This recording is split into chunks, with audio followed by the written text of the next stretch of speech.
Every day, you and I get bombarded with negative news. And just like our bodies becomes what we eat, our minds become the information that we consume. If you want to stay positive, it's so important that you also listen to stories that inspires you and uplifts you. In this podcast, we interview world-leading experts dedicated to solving the world's most pressing problems.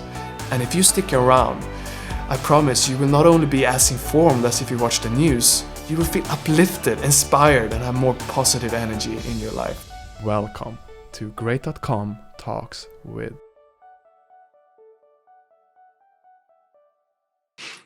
Hi and welcome. Today Great.com talks with Brenna St-Onge, who is the Executive Director of the Alliance Center. And if you haven't heard of them before, they were founded in 1908 with the intention of solving problems and demonstrate sustainability in action. And if you're new here into this podcast app, you definitely want to press subscribe, either on YouTube or in your podcast app, because today we're going to talk about how the Alliance Center are representing sustainability, especially in this time of recovering from the pandemic. So, Brenna, thank you so much for taking the time to speak with us. I'm very much looking forward to this. Thank you so much for having me. I'm looking forward to it as well. Sorry, one thing to fact check. So the building was in 1908, but we were founded in 2004 as the nonprofit. So I don't know if you want to do that part of it. Got it. No, it stuck with me because I loved the video with you guys showing the building. It looked so cool when I researched your organization. So for anyone listening, please go to the Alliance Center's website and check out the building therein. It looked awesome. So how would you describe your organization then to someone that is not familiar with you and the work that you do? Well, the Alliance Center was founded in 2004, really with the sole purpose to bring people together to solve systemic problems. And we work at the intersection of economic, community, and environmental solutions. And we focus on solutions that are so big that no one organization or individual can do them alone. We have to do them together. And over the past 17 years, we've built a vast network all across the state from many different sectors, from government, from media, nonprofit, for-profit, community leaders, to really come together in community to identify some of the largest problems we're facing here in Colorado, provide thought leadership on those problems, and then translate that into action to address the things that are troubling Coloradans, from air quality to water to equity to any sustainability issue you can think of. We actually have 4 different focus areas, though, that drives our work. And the first one is the building, like you mentioned. So we have a wonderful building that was built in 1908, and it is home to many of the state's leading sustainability nonprofits. And again, they work across environmental, community, and economic issues. If you're familiar with the Sustainable Development Goals from the United Nations, actually all 17 of the Sustainable Development Goals are being accelerated through our work and the work of our tenant organizations. We have a couple other issue areas as well that I'd love to share with you about, but I don't want to ramble too much. Do you want me to share more about those right now? In a moment, I must just respond and say that Sure. To me, it's really cool the work that you do with the networking effect you guys seem to have going on over there. I read on your website that you have 450 different type of events each year, which is more than one per day. So I can imagine what happens when you bring people together like this and try to find problems for these solutions. So it's exciting work that you do. With that said, yes, I would like to hear about the issues. No, thank you. Yeah, we our bread and butter, our main focus really is convening, and we have the blessed relationship of this network that we've been building. And magic happens when you pull people together. And you can imagine over the last year how much that's changed. And we had to learn very quickly how to convene remotely, how to bring people together virtually, and how to still foster the same community connections that can actually translate connections and knowledge into action. So that was a fun challenge over the last year. So in addition to our building, we also have tenants that rent space in our building. And they are, again, some of the leading nonprofits in the state working across a whole variety of issues. We have our event center that in pre-pandemic days would bring about 17,000 people through our doors every year to connect on solutions. And then we also have different programming arms that we uniquely lead to combat climate change and advance equity. So one of them is called the Living Lab, and that's actually how we use our building itself as an incubator for innovation. It's a demonstration site for sustainability in action, where change agents from around the state and now around the world can connect in virtually and in person to really look at what are the issues that they're most passionate about, and then we connect them through our network to organizations and individuals who are working on those issues. And our Living Lab program looks at the environmental impact of the built environment. We spend about 90% of our time indoors, probably even more now over the last year as everyone's moved virtual. And our built environment has a huge environmental impact. And so we work to reduce the environmental impact within our buildings and also look at how our buildings are structured and how they function that can increase the human health and wellness of our building occupants. So that's one of our focus areas through our Living Lab program. Ooh, so many directions I could take this right now. And I would love to hear in a minute about how we can make our buildings better for the well-being of the people working there. But before, the word change agent is so cool. And in your mission statement, you have that you mobilize change agents to accelerate these solutions. So what is a change agent? That's a great question. A change agent for us is really anyone who wants to make the world a better place and is willing to do something about it. A lot of people can sit back and complain about all the problems of the day, but what are you going to do about it? How are you part of the solution? And for us, a change agent is someone who takes action in their daily life to make the world a better place, to be the change they want to see in the world. And it's also for us kind of synonymous with leadership, but we shy away from using that because leadership can have some sort of power dynamic or institutional power associated with it, especially in the United States. So looking at anyone can be a leader, from a high school student to, someone working in the agricultural fields in Colorado, all the way up to our elected officials. So for us, a change agent is a leader, but it doesn't have to be in a position of authority, just someone who recognizes that there's a better way to do things and engaging in those solutions. So what is your approach then to turning people that might either maybe not complaining, but saying, I want solutions, but I don't know where to begin. I feel powerless. How do you turn these people into change agents? Well, I think the first part comes from acknowledging the time that we're living in is very challenging. I mean, over the last year specifically, the ground that we're standing on feels unsteady. And I think just acknowledging that with people can be really powerful, that we don't have to have it all together. We're all humans. We all have our own flaws, our own journeys. And through that, I think it can actually be very uniting.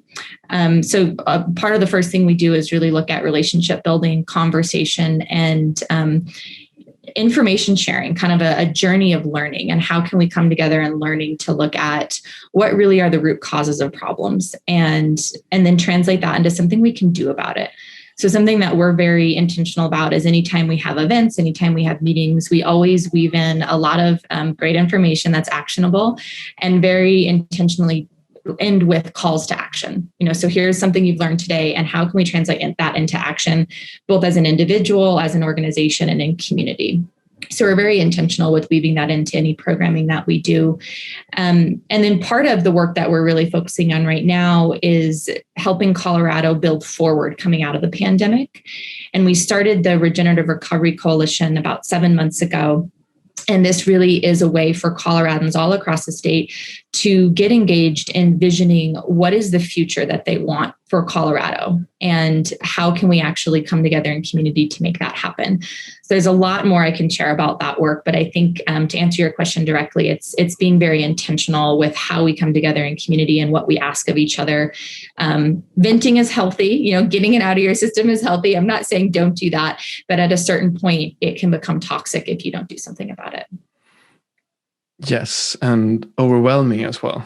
If someone is alone at home and they have this huge problem, the barrier might be too high, but then they come to your center, they have a feeling of community, they see small actionable steps, and all of a sudden taking the first one might not seem like such a daunting task. thank you for providing that opportunity. And yeah, I would love to hear more about this regenerative project. And yeah, what is the future for Colorado, and where would you like to take it from your point of view? Well, thank you. See, I think to build forward, we have to go backwards just a little bit. But when the pandemic hit in early 2020, most institutions, most governments focused on crisis mitigation, and rightly so. I mean, the pandemic ravaged the very systems that govern our lives and disrupted a lot, if not everything, of how we're used to living across the whole globe.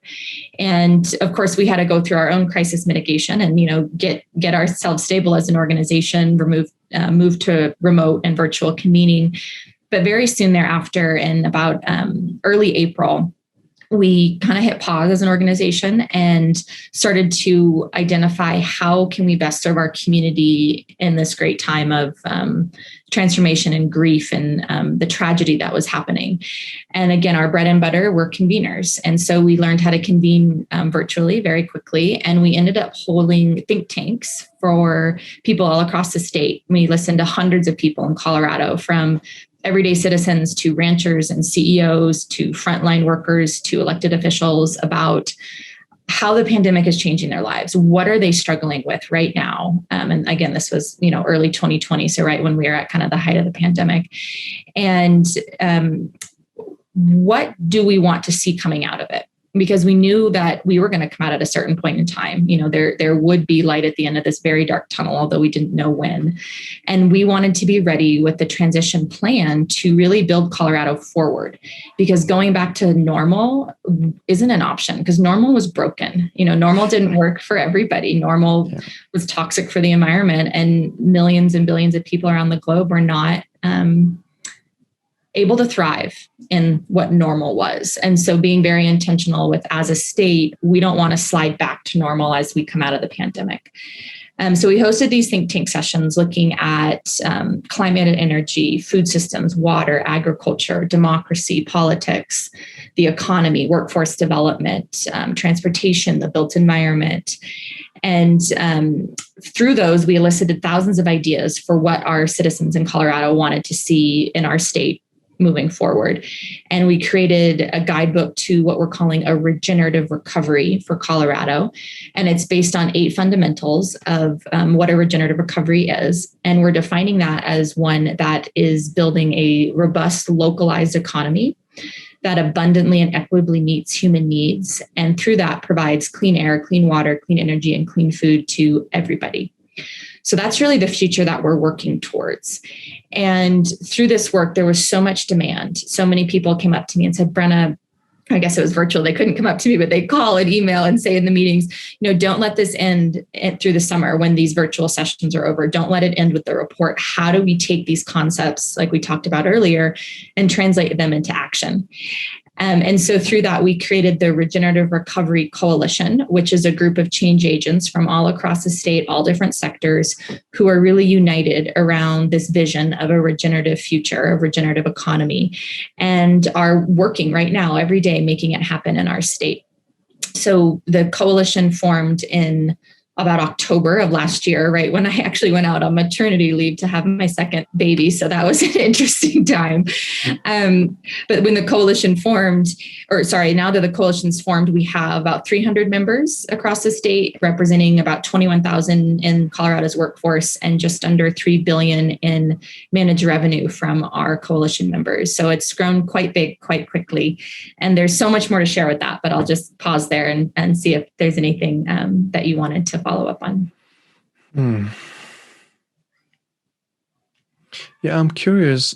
So now that you have so much people and power behind you and you have this plan, what is the next step for you to start implementing this? Like, can you affect politics?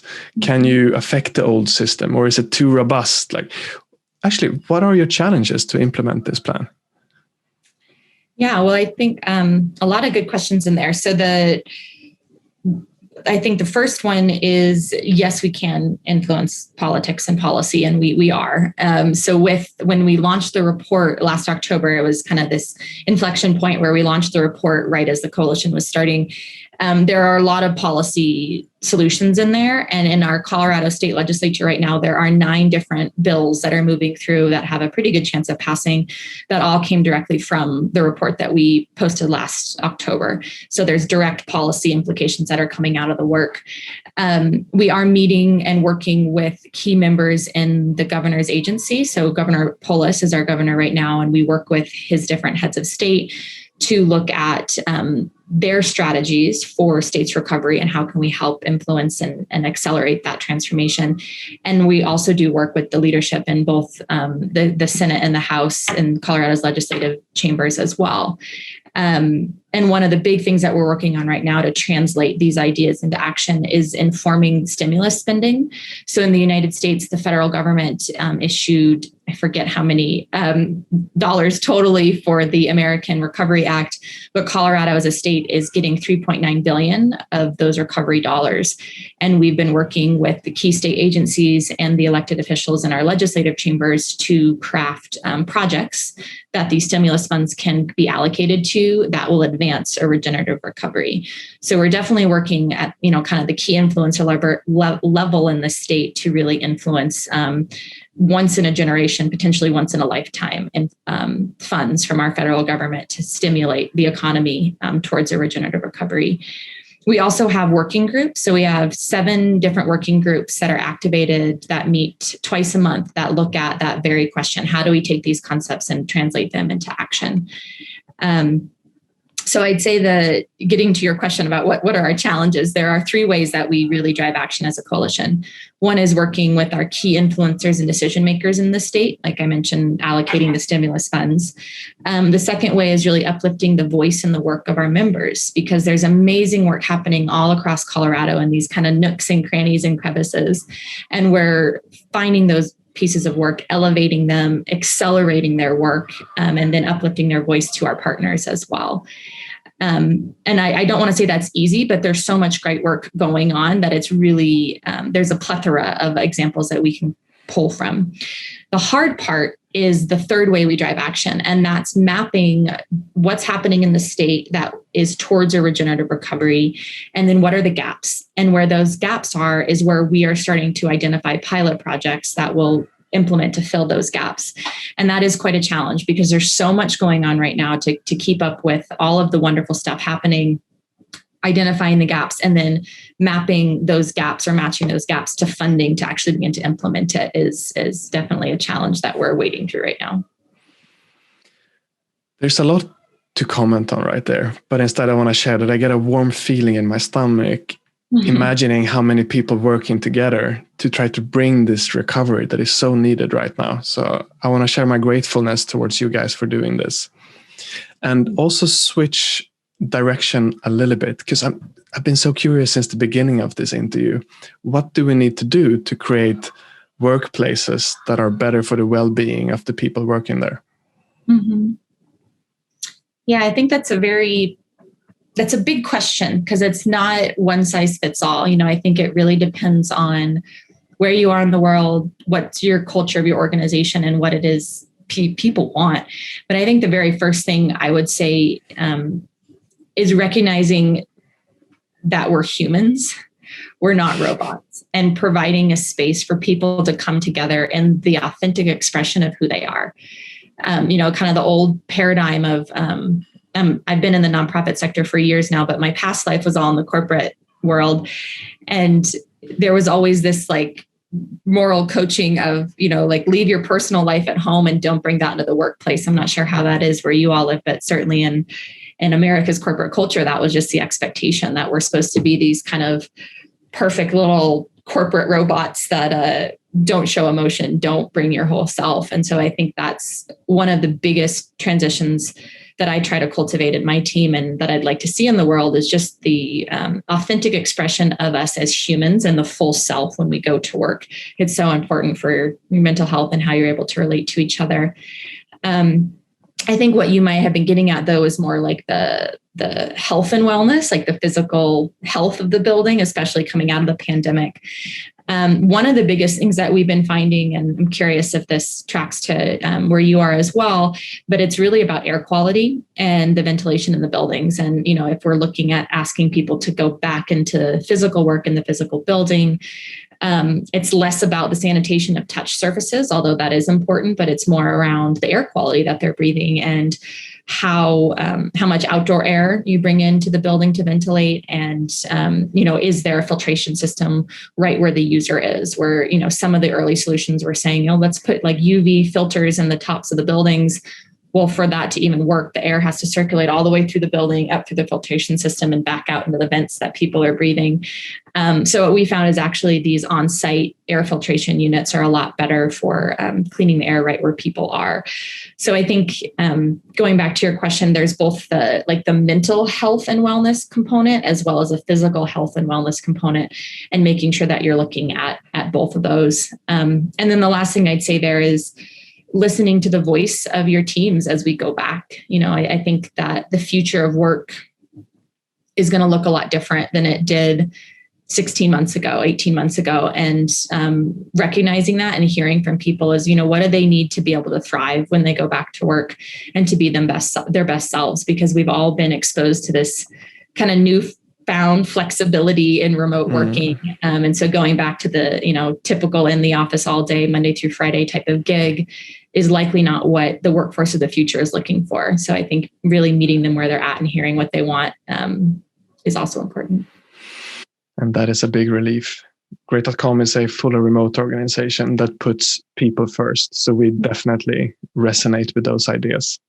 And would be a shame to not bring in the fresh Colorado air into your offices. So please do more of that.